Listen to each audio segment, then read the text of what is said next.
Vikings, exploration, trade and politics, the sea conquerors of the north.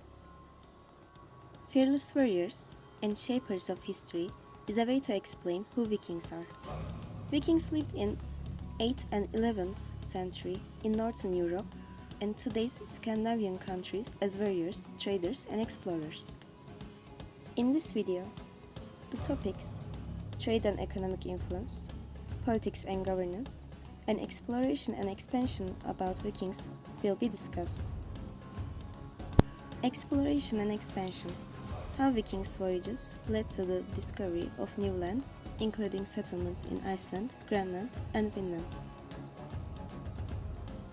When you read of Vikings, you probably picture tough warriors with axes, long ships, and a fondness for wars.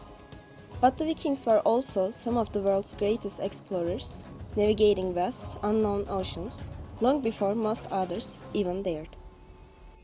It all started with Iceland. The Vikings didn't just stumble upon this cold, rocky island, they saw opportunity. Populations in Scandinavia were growing, and fertile lands were getting limited. Ingolfur Arnarsson, the first permanent settler of Iceland, carved out a new future and laid the groundwork for Viking history on this island. On the other hand, Eric the Red wasn't content with Iceland alone. He took it one step further and sailed west to Greenland. It wasn't exactly a tropical paradise, more like a land of ice, snow, and long winters. But Eric was determined. With some clever thinking, he made the impossible possible. For 500 years, Greenland evolved under Viking colonization, thanks to Eric's agricultural skills and harsh environment. But the story doesn't stop there. Leif Erikson, Eric the Red's son, was no stranger to adventure. Around the year 1000, Leif set out on a journey across the Atlantic with his crew. Inspired by the earlier travels of Bjarne Herjolfsson, who had spotted land to the west but didn't explore it, Leif sailed straight into history by discovering what we now call North America, specifically a part of Canada. He named it Vinland because of his grapevines. Leif didn't just find land, he settled it. And not just any settlement. He built homes, and they were big houses. He explored areas like Helluland and Markland, and even recorded it, all in the sagas. Now, I won't sugarcoat it. The climate wasn't exactly friendly, and the Vikings had some tense moments with the locals. Let's just say their welcome party didn't come with pastries. But they didn't let that stop them from sticking around for a bit. In the 1960s, archaeologists unearthed evidence of Viking settlements at Lance Aux Meadows in Newfoundland, Canada, proving that Leif's Vinland wasn't just a tale. They were all there, craving out their place in the world. So while the Vikings didn't create a lasting empire in North America, their spirit of exploration laid the foundation for future adventures. They may not have conquered the world, but they made sure it's their playground. And in the process, they become legends. I invite you to focus less on Viking battle axes and more on their meeting schedule. Because yes, Vikings weren't just raiding barbarians, they were actually a notion obsessed with meetings. Now picture this, it's 9th century, somewhere in the icy north, a group of men, thick cloaks, have gathered, but not to fight, to hold a meeting. These gatherings were called things. Yes, just like the word think. Like, what are we doing today? We are going to go to think. Very creative. At these things, three Viking men would come together to debate laws, settle disputes, and elect leaders. It was a parliament. Who wants to be king? A court, electoral boards all rolled into one. While most of Europe was run by centralized monarchies, the Vikings were saying, "Nah, we prefer collective decision-making, democracy rules." Of course, like all democracies, theirs had its limits. For instance, slaves didn't get a say. Viking society had 4 layers. At the top were kings or jarls. followed by khans. By the way, Jans means nobles, and khans means farmers and warriors. And at the bottom, thralls, which means slaves.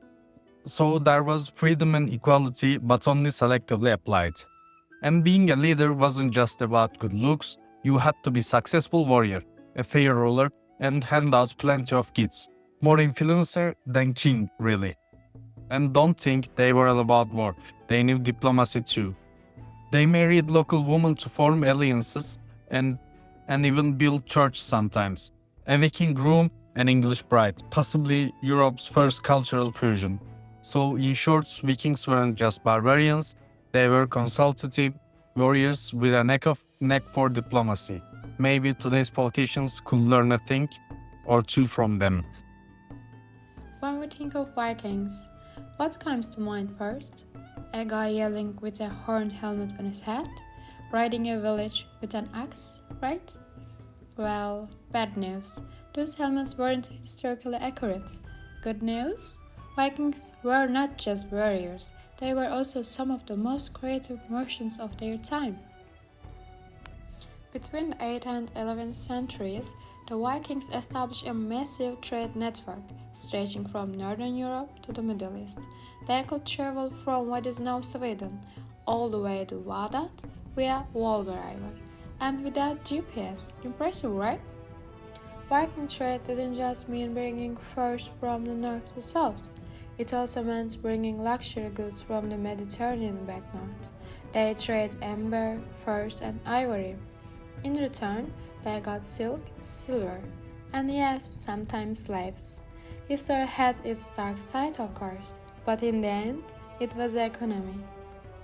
These port cities were not just marketplaces, they were cultural meeting points. A Viking market was like a medieval shopping mall, and guess what? No backchecks at the entrance. This trade network carried more than just goods, it carried ideas. For instance, Vikings boosted their local economy with silver brought from the Muslim world. Cities like Dublin and York grew thanks to this trade, and the fact that these cities remain important economic centers today reminds us of the Viking legacy.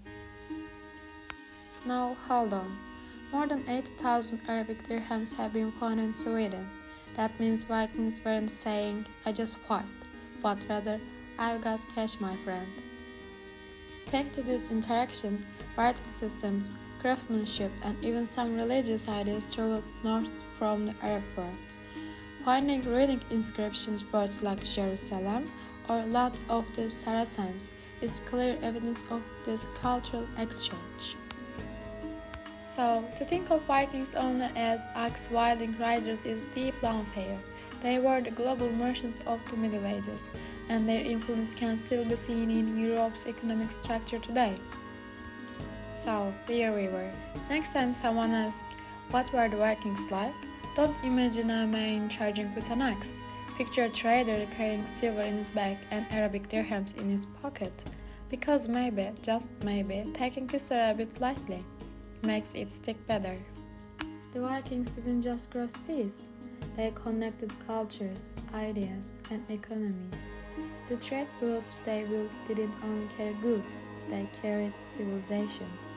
Today we can still hear the echoes of these roots, not just in history, but in the world we live in. And maybe that's what the Vikings truly remind us. History is not written only through war, but through exchange, interaction, and connection. Thank you for watching.